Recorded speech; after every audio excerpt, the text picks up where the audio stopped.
ఆంధ్రప్రదేశ్ ముఖ్యమంత్రి నారా చంద్రబాబు నాయుడు గారిని ఉద్దేశించి వైఎస్ఆర్సీపీ రాష్ట్ర అధికార ప్రతినిధి ప్రొద్దుటూరు మాజీ ఎమ్మెల్యే రాచమల్లు శివప్రసాద్ రెడ్డి గారు తీవ్ర విమర్శలు చేశారు. ఆయన చేసిన విమర్శలు ఏమిటంటే, అన్నదాత సుఖీభవ అనే పేరుతో ప్రభుత్వం తెలుగుదేశం పార్టీ ఏదైతే పథకం ప్రవేశపెట్టిందో పేరులో ఉన్న సుఖీభవ అన్నదాతల జీవితాల్లో లేదని, రైతు భరోసా అని జగన్మోహన్ రెడ్డి గారి హయాంలో ఏదైతే పథకం పెట్టారో ఆ విధంగానే రైతులకు తోడుగా నిలిచారని, అన్ని విషయాల్లో రైతులకు ప్రాధాన్యత ఇస్తూ రైతులకు కావాల్సిన అన్ని సౌకర్యాలను జగన్మోహన్ రెడ్డి గారు కల్పించారని, కానీ చంద్రబాబు నాయుడు మాత్రం ఎన్నికల సమయంలో చెప్పిన ఏడాదికి 20,000 రూపాయలు డబ్బులు అనేది సహాయం రైతులకు చేయడం లేదని, మొదటి ఏడాది ₹1 కూడా డబ్బులు ఇవ్వలేదని, రెండో ఏడాది కేవలం 70% మాత్రమే ఇచ్చారని, మూడో ఏడాది కేవలం 5,000 రూపాయలు మాత్రమే డబ్బులు ఇచ్చారని, ఇలా రైతులను చెప్పిన హామీని నెరవేర్చకుండా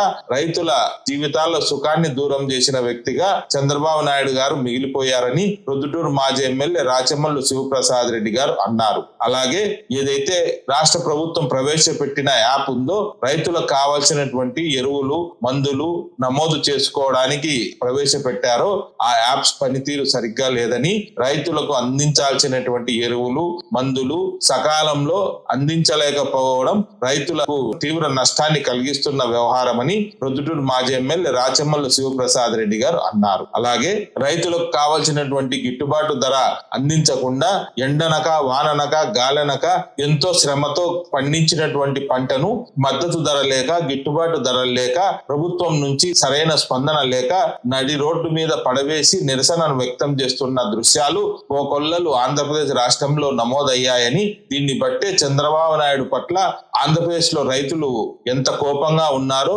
తెలుసుకోవాల్సిన అవసరం ఉందని రాచమల్లు శివప్రసాద్ రెడ్డి గారు అన్నారు. అలాగే రైతులకు కుటుంబంలో వేరుపరుచుకున్న కొత్తగా పాస్ పుస్తకాలు నమోదు చేసుకున్న రైతులకు కలగాల్సినటువంటి మాత్రం ప్రయోజనాలు కలగడం లేదని, కొత్త పాస్ బుక్కులకు కావాల్సినటువంటి సౌకర్యాలు ప్రభుత్వం నుంచి అందించాల్సిన సౌకర్యాలు ఎటువంటి సౌకర్యాలు కొత్తగా అందించకపోవడం రైతుల పట్ల ఈ రాష్ట్ర ప్రభుత్వానికి ఉన్న వైఖరిని స్పష్టం చేస్తుందని ప్రొద్దుటూరు మాజీ ఎమ్మెల్యే రాచమల్లు శివప్రసాద్ రెడ్డి గారు అన్నారు. అలాగే ఎరువులు మందులు తదితర ప్రభుత్వం నుంచి పనిముట్లు సబ్సిడీ మీద ఇచ్చే పనిముట్లు తదితర అంశాలలో కేవలం తెలుగుదేశం పార్టీ మద్దతుదారులు తెలుగుదేశం పార్టీ కార్యకర్తల రైతులకు తప్ప సామాన్య రైతులకు అందడం లేదని రాచమల్లు శివప్రసాద్ రెడ్డి గారు అన్నారు. వ్యవసాయం దండగా అన్న వ్యక్తి చంద్రబాబు నాయుడని, వ్యవసాయం పండగ అన్న వ్యక్తి స్వర్గీయ వైఎస్ రాజశేఖర రెడ్డి గారని, ఆయన తనయుడు వైఎస్ జగన్మోహన్ రెడ్డి గారి కూడా తండ్రి బాటలోనే నడిచి రైతులకు అధిక ప్రాధాన్యత కల్పించారని, రాబోయే రోజుల్లో వైఎస్ జగన్మోహన్ రెడ్డి గారి నాయకత్వంలో రైతులకు కావాల్సినటువంటి సకల సౌకర్యాలు రాష్ట్ర ముఖ్యమంత్రిగా జగన్మోహన్ రెడ్డి గారు అందించనున్నారని, ఈ తరుణం కోసం రాష్ట్రంలో రైతులు ఎదురు చూస్తున్నారని ప్రొద్దుటూరు మాజీ ఎమ్మెల్యే రాచమల్లు శివప్రసాద్ రెడ్డి గారు అన్నారు. ఇంకా రైతుల అంశంపై చంద్రబాబు నాయుడు వైఖరిని తప్పుపడుతూ ప్రొద్దుటూరు మాజీ ఎమ్మెల్యే రాచమల్లు వ్యవసాయం చేసే వ్యవసాయ కుటుంబ సభ్యులందరికీ ఓ రైతు బిడ్డగా వైఎస్ఆర్ కాంగ్రెస్ పార్టీ నాయకునిగా నా హృదయపూర్వక నమస్కారాలను మనస్ఫూర్తిగా తెలియజేస్తా ఉన్నా. మిత్రులారా, నాడు రైతు భరోసా జగనన్న ప్రభుత్వంలో, నేడు అన్నదాత సుఖీభవ బాబు గారి ప్రభుత్వంలో రైతుల్ని అడుగుతా ఉన్నా. రైతుల ద్వారా ఈ రాష్ట్ర వ్యవసాయ శాఖ మంత్రిని ముఖ్యమంత్రి గారిని పవన్ కళ్యాణ్ గారిని లోకేష్ గారిని నలుగురిని అడుగుతా ఉన్నా. రైతులకైతే గమనించమని కోరుతా ఉన్నా. రైతుల పక్షాన వారి బాధను వినిపిస్తానా ఈ నలుగురికి. నిజంగా మీకు మీ శరీరంలో ఎక్కడైనా సరే ప్రజాస్వామ్య విలువలను గౌరవించే వాళ్ళైతే నా గొంతులో నుంచి వచ్చే ఈ మాటలు రైతు సోదరుల మాటలుగా భావించి సమాధానం ఇవ్వాలి. నాడు రైతు భరోసా, అవును, రైతుల కుటుంబాలలో ఒక భరోసా నింపినాడు జగన్మోహన్ రెడ్డి, ఒక భరోసా ఇచ్చినాడు. ఆ పేరుకు సార్థకత ఏర్పడింది. ఆయన చేసిన వ్యవసాయానికి అనేక రకాల మంచి పనుల గురించి అవన్నీ వరుసగా చెప్తా. మరి ఈ రోజు మీరు పేరు మార్చినారు. ఆ రైతు భరోసాను కాస్త పేరు మార్చి అన్నదాత సుఖీభవ అన్నారు. మరి ఆ సుఖీభవలో పేరులో ఉంది గాని రైతు కుటుంబాలలో సుఖం ఉందంటారా మిత్రులారా? లేదు, పేరులో మాత్రమే సుఖీభవ ఉంది, రైతు కుటుంబాలలో దుఃఖమే ఉంది. ఇది నిజమో అబద్ధమో కాదో వ్యవసాయ శాఖ మంత్రి గారు గారు, ఈ రాష్ట్ర ముఖ్యమంత్రి గారు, డిప్యూటీ సీఎం, సకల శాఖ మంత్రులైనటువంటి లోకేష్ బాబు గారు నలుగురు సమాధానం చెప్పవచ్చు. మొట్టమొదటిది పంట సహాయం అని చెప్పి నిన్న మీరు డబ్బులు ఇచ్చినామని చెప్తున్నారు, గొప్పగా చెప్తున్నారు. మేము ఈ రాష్ట్రంలో ఉండే రైతులందరికీ వ్యవసాయం చేసుకునే దానికి, పంట పెట్టుకునే దానికి డబ్బులు వేసినాడని చెప్పి ముఖ్యమంత్రి గారు ఎక్కడికో పోయి కొద్దిగా నటన కూడా చేస్తున్నారు. ఆయన గానికి ఎక్కడం, తిరగడం, అక్కడ ఉండే నూనెను వారి శ్రీమతి భువనేశ్వరం అని అడిగి నూనె కొనాలన్నా వద్దా అని చెప్పి నూనె అడగడం, 1 లీటర్ నూనె కొనుక్కునే అని చెప్పడం. ఏంటి ఇవన్నీ నటన కాదా? ఒకసారి ఏమో ఆటోలో పోయేది, ఒకసారి ఏమో మంట లేకుండా వంట చేసి చేపల పులుసు చేసేది, ఒక రోజేమో గానికి ఎక్కేది, ఒక రోజేమో భార్యకు ఫోన్ చేసి నూనె కొంటానా అనేది, ఒక రోజేమో చేపల మార్కెట్ పోయి చేపలు కొన్నా అనేది, ఒక రోజేమో కూరగాయలు కొన్నా అనేది. ఇవన్నీ ఎవరిని మోసం చేసేదానికి నటన? విశ్వవిఖ్యాత నట సార్వభౌమ నందమూరి తారక రామారావు గారు అన్నారు. నిజంగా చెప్తారా ప్రజలారా, విశ్వవిఖ్యాత నట సార్వభౌమ నందమూరి తారక రామారావు గారు నటనలో జీవించినారు. ఈ నారావారి గారి చంద్రబాబు నాయుడు గారు జీవితంలో నటిస్తున్నాడు. ఆయన నటనలో జీవిస్తే ఈయన జీవితంలో నటిస్తున్నాడు. ఈయనకి ఇవాళ ఆస్కార్ అవార్డులన్నీ కూడా. ఇన్ని నటనలు చేసేదానికంటే, ఇంత మేకప్ చేసేదానికంటే పాలనకు నిజంగా పాలన మీద చిత్తశుద్ధి పెట్టండి. పాలన మీద చిత్తశుద్ధి పెట్టి రైతు బిడ్డలకు మేలు చేయండి. నేను డబ్బులు ఇచ్చినామని చెప్తున్నారు రైతులకు పంట సహాయము. ఓ రైతు పక్షాన నేను అడుగుతా ఉన్నా, ఎంత ఇచ్చినారు చంద్రబాబు నాయుడు గారు? మీరు చెప్పిన ఎన్నికల కంటే ముందు చెప్పిన మాట ఏంది? నాకు ఓటేయండి, కూటమిని గెలిపించండి, మేము అధికారంలోకి వచ్చిన తర్వాత మొదటి సంవత్సరం దగ్గర నుంచి 5 సంవత్సరాల కాలము మీరు వ్యవసాయం చేసుకునేటప్పుడు పంట పెట్టుకునే దానికి కేంద్ర ప్రభుత్వం 6,000 ఇస్తుంది, నేను 20,000 ఇస్తాను అని చెప్పి మాట చెప్పినావు కదా. మరి కేంద్ర ప్రభుత్వం వారు చెప్పిన 6,000 రూపాయలు వాళ్ళు సక్రమంగా ఇస్తున్నారు, మేమున్నే మీరున్నే. మరి నువ్వు ఇచ్చే 20,000 రూపాయల్లో మొదటి సంవత్సరం మోసం చేసి ఎగరగొట్టివి, కంప్లీట్ గా ఎగరగొట్టినాడు మొదటి సంవత్సరం 20,000. రెండో సంవత్సరానికి వచ్చేదానికి 30% ఎగరగొట్టి 70% ఇచ్చినావు. అంటే 6,000 ఎగరగొట్టినావు, 14,000 ఇచ్చినావు. ఇది మూడో సంవత్సరం వచ్చేదానికి ఇప్పుడు 5,000 ఇచ్చినావు. ఇప్పుడు 5,000, ఇంకా మిగతా 9,000 రూపాయలు ఎప్పుడు ఇస్తావో, ఎన్నాళ్ళకి ఇస్తావో. అంటే 3 సంవత్సరాల కాలానికి నువ్వు ఇవ్వాల్సిన 60,000 రూపాయలకు గాను ఈ రోజుకి నువ్వు ఇచ్చినది 19,000 రూపాయలు. 60,000 ఇవ్వాల్సిందే 3 ఏళ్లకు, ఇప్పటికి నువ్వు ఇచ్చింది 19,000. ఇది మోసం కాదా? ఇది రైతు కుటుంబాలలో సుఖీభవన, దుఃఖీభవన? 60 లక్షల మంది అర్హత కలిగిన రైతులకు నువ్వు పంట సహాయం చేయాల్సి ఉంటే 46,86,000 మందికి ఇచ్చినావు. అంటే 13,14,000 మందికి ఎగరగొట్టావు. 60 లక్షల్లో 13 లక్షల మందికి ఎగరగొట్టినావంటే, 60 లక్షల్లో 13 లక్షలు ఎగరగొట్టినావంటే దాదాపు 18-20% ఎగరగొట్టి. ఇది అన్నదాతలకు సుఖీభవన, దుఃఖీభవన? రెండవది చాలా విలువైనటువంటి మాట అండి ఇది రైతులకు. 2 సంవత్సరాలైంది ప్రజలారా, ప్రజలు కూడా గమనించాలా. 2 సంవత్సరాలైంది. అన్నదమ్ములు విడిపోతారు, భూములు పంచుకుంటారు. 10 ఎకరాలు ఉంటుంది మా నాయనకు, మా నాయన మరణించినాడు, కాలం చేసినాడు, నేను మా అన్న పంచుకున్నాము. 5 ఎకరాలు మా ఆయనకు, 5 ఎకరాలు నాకు వస్తుంది, 10 ఎకరాలు మా ఆయన పేరుతో నింటాది. అప్పుడు పంట సహాయము, ఈ ప్రయోజనాలన్నీ ఒకరికే కదా వచ్చేది, మా ఆయనకే. ఇప్పుడు నేను పంచుకునే తర్వాత, నా పేరుతో రిజిస్టర్ అయిన తర్వాత, నా పేరుతో పాసు పుస్తకాలు వచ్చిన తర్వాత, మరి ఇతర రైతుల వలె నాకు కూడా పంట సహాయము, ఇతర ప్రయోజనాలు దక్కాల. ఇప్పుడు 2 ఏళ్ళు అయింది. ఏ రైతులైనా అడగండి, భూ మార్పిడి జరిగిన తర్వాత అర్హత కలిగినటువంటి కొత్త రైతుకు ఈ రాష్ట్రం ద్వారా పొందే అనేక రకాల ప్రయోజనాలు పొందడానికి అనర్హుడుగానే ఉన్నాడు. ఇది చాలా పెద్ద తప్పిదం ఈ రాష్ట్ర ప్రభుత్వం చేస్తా ఉండేది. అంటే కొత్త రైతుకు ఒక్కరికి కూడా అవకాశం ఈ ప్రభుత్వంలో 2 సంవత్సరాల కాలంలో కల్పించలేదు. ఇది రైతుల ఇళ్లలో సుఖమా, దుఃఖమా? చంద్రబాబు నాయుడు గారు పంటల బీమా పథకం 2 సంవత్సరాలైంది ప్రభుత్వం వచ్చి. ఇప్పటి వరకు ఒక్క సంవత్సరం ఒక్కసారి కూడా క్రాప్ ఇన్సూరెన్స్ అంటారు, రాష్ట్ర వాటా చెల్లించాల్సినది 1 రూపాయి కట్టలే. నువ్వు రాష్ట్ర వాటా గతంలో జగన్మోహన్ రెడ్డి గారు ఉన్నప్పుడు 3 సంవత్సరాలు కట్టాడు ఆయన.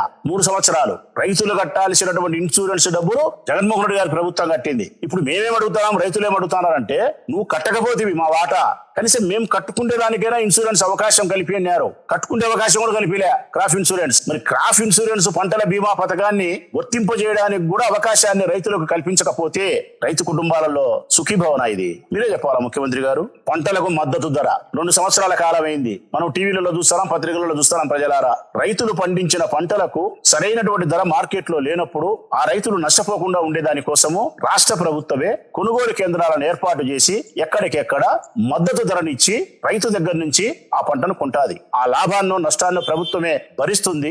రైతులు మాత్రం నష్టపోకుండా నిలబెట్టగలుగుతుంది. ఇది మద్దతు ధర. జగన్మోహన్ రెడ్డిని ఎప్పుడు చేసినాడు. ఇప్పుడు ఈ 2 సంవత్సరాల కాలం ఏంది, మనం టీవీలలో రోజు చూస్తున్నాం. మామిడి పనులు చూచి రోడ్ల మీద తెచ్చన్నారు, అరటి పనులు చూచి రోడ్ల మీద తెచ్చన్నారు, మిరపకాయలు చూచే వేచన్నారు, టమాటో పళ్ళు చూచే వేచన్నారు, ఉల్లిగడ్డలు చూచే వేచన్నారు. పండించిన ప్రతి పంటకు గిట్టుబాటు ధర మార్కెట్లో లభించక, రైతులకు మద్దతు ధర ఈ ప్రభుత్వం చెల్లించక, పంటలు తీసుకుపోయి రోడ్ల మీద వేసి, నీళ్లలో వేసి, బాయిలలో వేసి రైతులు కన్నీటి పర్యంతరం అయితే ఉంటే సుఖీభవ్ అంట. ఈయన గాని ఎక్కి తిరుగుతాడంట నాటకాలు. ఆ గానిగలో పడాల్సింది. ఇంత అన్యాయమా?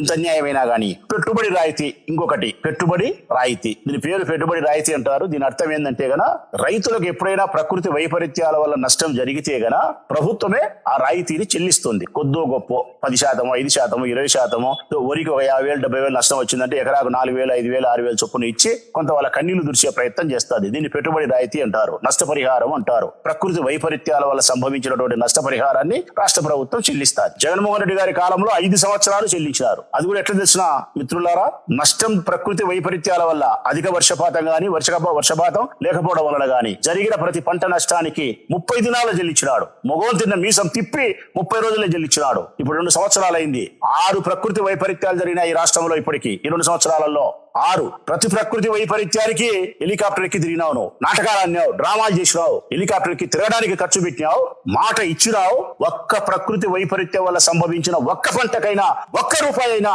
నువ్వు చెల్లించినావా? నీ హెలికాప్టర్ ఎక్కి నాటకాలు ఎందుకు? జగన్మోహన్ రెడ్డి చూసి బుద్ధి తెచ్చుకోవాలా మీరు. 5 సంవత్సరాలు ఇచ్చినాడు ఆయన, 30 రోజుల్లోనే ఇచ్చినాడు. ఇది రైతు కుటుంబాల్లో సుఖీభవన? ముఖ్యమంత్రి గారు, వ్యవసాయ శాఖ మంత్రి సమాధానం చెప్పాలా. ఎరువులు ఎంత అన్యాయం అంటే, ఎరువులు APIMS అని ఒక యాప్ ఇచ్చినారు. APIMS ఈ యాప్ ద్వారా రైతులకు ఎరువులు ఇస్తారంట. కావలసినంత ఎరువులు ఇవ్వరు, కావలసినంత రైతులకు అవసరమైనంత ఎరువులు ఇవ్వరు. అది యూరియా కావచ్చు, DAP కావచ్చు. జనరల్ గా రైతులు కోరుకునేది ఒక ఎకరా అవసరం మాకు ఏది యూరియా అంటే కదా 4-5 బస్తాలు కావాలంటారు. DAP అంటే 3-4 బస్తాలు కావాలంటారు. వీళ్ళు APIMS యాప్ ద్వారా 2 ఇస్తామంటారు. సాంకేతిక కారణాల వల్ల పనిచేయలేదంటారు. ప్రభుత్వ కార్యాలయాల చుట్టూ రైతులు చెప్పుల ఎరుపేదారుగా తిరుగుతానే ఉండారు. ఆ యూరియా కోసం, ఆ DAP కోసం ధర్నాలు చేసే పరిస్థితి వచ్చింది. అంటే రైతులకు వ్యవసాయానికి కావాల్సిన ఎరువులను కూడా సక్రమంగా ఇచ్చే పరిస్థితి లేకుండా అరకొరకగా ఇచ్చే పరిస్థితి. విత్తనాలు ఈరోజు ఏ రైతులను పోయి కదిలించండి, నాణ్యత లోపించిన విత్తనాలు మీరు ఇస్తున్నారు కాబట్టి మీ విత్తనాలు తీసుకునే దాన్ని కూడా వాళ్ళు ముందుకు రావడంలే. నాసిరకం విత్తనాలు మీరు ఇవ్వడం వలన పంట నష్టం జరుగుతుంది కాబట్టి మాకు మీ విత్తనాలు వద్దురా స్వామి అంటున్నారు.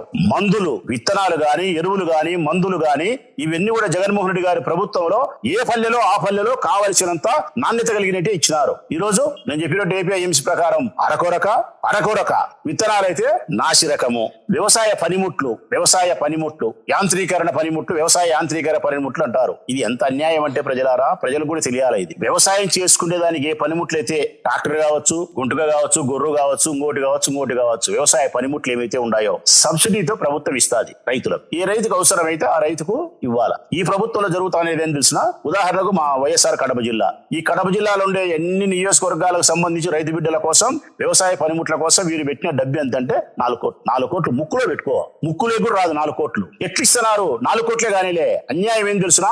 ఇది తెలియాలా ప్రజలకు కూడా. ఏ రైతైనా దరఖాస్తు పెట్టుకుంటాడు, నాకు ఈ పనిముట్టు కావాలా, నాకు సబ్సిడీ ద్వారా అని. ఏ రైతైనా దరఖాస్తు పెట్టుకుంటాడు. జాయింట్ కలెక్టర్ గారు దీన్ని చూస్తారు. ఇక్కడ ఏం జరుగుతుంది అంటే ఉదాహరణకు ప్రొద్దుటూరు నియోజకవర్గంలో ఒక 500 మందో, 1000 మందో, 2000 మందో రైతులు దరఖాస్తు పెట్టుకుంటే జాయింట్ కలెక్టర్ గారికి అది ఒక పద్ధతి. కానీ ఇక్కడ ఏం జరుగుతుందంటే ఇక్కడ స్థానిక ఎమ్మెల్యే గారు తెలుగుదేశం పార్టీ కాబట్టి ఈయన ఒక లిస్టు ఇన్ఛార్జి మినిస్టర్ పంపిస్తాడు. ఇన్ఛార్జి మినిస్టర్ ద్వారా వ్యవసాయ శాఖ మంత్రి గారికి పోతుంది. అక్కడ అమరావతిలో లోకల్ ఎమ్మెల్యే పంపించినటువంటి ఈ లిస్టు రైతులు ఏదైతే ఉందో ఈ పేర్లు 100, 50, 250, 30 ఈ పేర్లు మాత్రమే జాయింట్ కలెక్టర్ కి వస్తుంది. జాయింట్ కలెక్టర్ గారు లాటరీ వేసేటప్పుడు ముందు దరఖాస్తు ఇచ్చిన అందరూ ఉన్నారు కదా, ఆ లాటరీ అది వేయరు. ఇన్ఛార్జి మినిస్టర్ గారు ఇచ్చిన పేర్లు మాత్రమే లాటరీలో వేస్తారు. అంటే తెలుగుదేశం పార్టీ రైతులు మాత్రమే లాటరీలో పాల్గొనే అర్హత, తెలుగుదేశం పార్టీ రైతులకు మాత్రమే సబ్సిడీ పనిముట్లు. రైతులకు పనిముట్లు లేవు మిత్రులారా. తెలుగుదేశం పార్టీ రైతులకు మాత్రమే పనిముట్లు. ఈ ప్రభుత్వంలో మాత్రమే చూస్తున్నాం రైతులలో 2 భాగాలు చూసినేది. మా జీవితం అంతా ఎప్పుడు మేము చూడలే.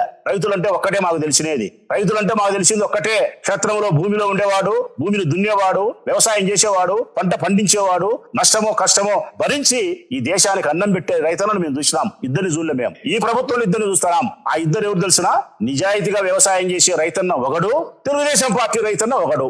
ఇది ఈ ప్రభుత్వం యొక్క పనితీరు. రైతులలో కూడా తెలుగుదేశం పార్టీ రైతులు, వైఎస్ఆర్ కాంగ్రెస్ పార్టీ రైతులు, న్యూట్రల్ రైతులు, శ్రేయోభిలాషి రైతులు.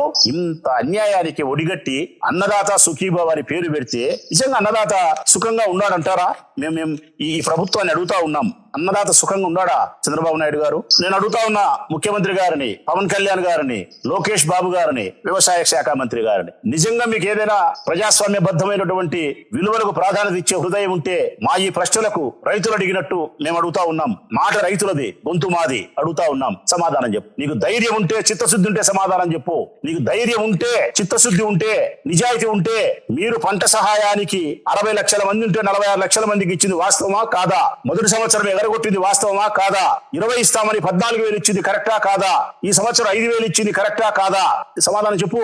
భూమార్పిడి జరిగితే కొత్త రైతుకు అవకాశం మీరు కల్పించలేదన్న మాట నిజం కాదా? సమాధానం చెప్పు. దీనికి పంటల బీమా పథకం ఈ 2 సంవత్సరాల కాలంలో ఏ ఒక్క రైతుకైనా, ఏ ఒక్క నియోజకవర్గంలోనైనా నువ్వు క్రాప్ ఇన్సూరెన్స్ చేసినావా? సమాధానం చెప్పాలా. ఏ పంటకైనా నువ్వు మద్దతు ధర ఇచ్చినావా? సమాధానం చెప్పాలా. ప్రకృతి వైపరీత్యాల వల్ల జరిగిన నష్టపరిహారాన్ని 6 సార్లు జరిగితే ఏ ఒక్కసారి ఒక్క రైతుకు, ఒక పంటకు, వరి, జొన్న, కొర్ర, శనిగ దేనికైనా ఇచ్చినావేమో సమాధానం చెప్పాలా. మీరు నిజంగా మీరు మొగోళ్ళు అయితే ఏపీఎంసీ ద్వారా ఇచ్చే ఎరువులు, అది యూరియా గాని, డిఏపి గాని కావాల్సినంత మీరు రైతులకు ఇచ్చినారా? సమాధానం చెప్పు. విత్తనాలు నాసిరకం కాదా? వ్యవసాయ పనిముట్లు, లాటరీ విధానం తెలుగుదేశం పార్టీ రైతులకే మీరు ఇవ్వడం లేదా? సమాధానం చెప్పాలా. ఇవన్నీ చేసి రైతులకు అన్నదాత సుఖీభవనా, ఇవన్నీ చేసి నువ్వు ఏమన్నా ఒక ఊరికి పోయి ఆ ఊర్లో కూర్చొని నాటకాలు ఆడి గాలికి ఎక్కి వచ్చేపు తగుదునమ్మని తిరుగుతావా? అక్కడ మళ్ళీ ఓవర్ యాక్షన్. భువనేశ్వరమ్మకు ఫోన్ చేసి ఈయన గాలిగలో నూనె వచ్చింది, ఈ నూనె ఇట్టుంటుందంట, అట్టుంటుందంట, మన వంటలేక బాగుంటుందా భువనేశ్వరమ్మ, కొనమంటావా? నా భార్యను అడగంది ఏమీ చేయనని చెప్పి ఈ రాష్ట్రంలో ఉండే సగటు మహిళ యొక్క హృదయాన్ని గెలసడానికి నటనని నటన ఎసరా. మీ మామ కంటే గొప్ప నటుడు నువ్వు. చెప్పినా కదా, నటనలో జీవించినాడు మీ మామ, నువ్వు జీవితంలో నటిస్తున్నావు. ఇంత దుర్మార్గమైన ముఖ్యమంత్రి, ఇంత నటన చేసే ముఖ్యమంత్రి, వ్యవసాయంలో ఇంత దిగజారుడుతనం ఉండే ముఖ్యమంత్రిని ఈ రాష్ట్రంలోనే ఊరులారా. నా ఈ ప్రశ్నలకు ఏడైనా సేవ ఉంటే సమాధానం చెప్పాలా. ప్రొద్దుటూరు మొదలుకుంటే ఇచ్చాపల వరకు తెలుగుదేశం పార్టీ నాయకుడు ఎవరైనా సరే నిజాయితీగా సమాధానం చెప్పాలని చెప్పి ఆహ్వానిస్తాను.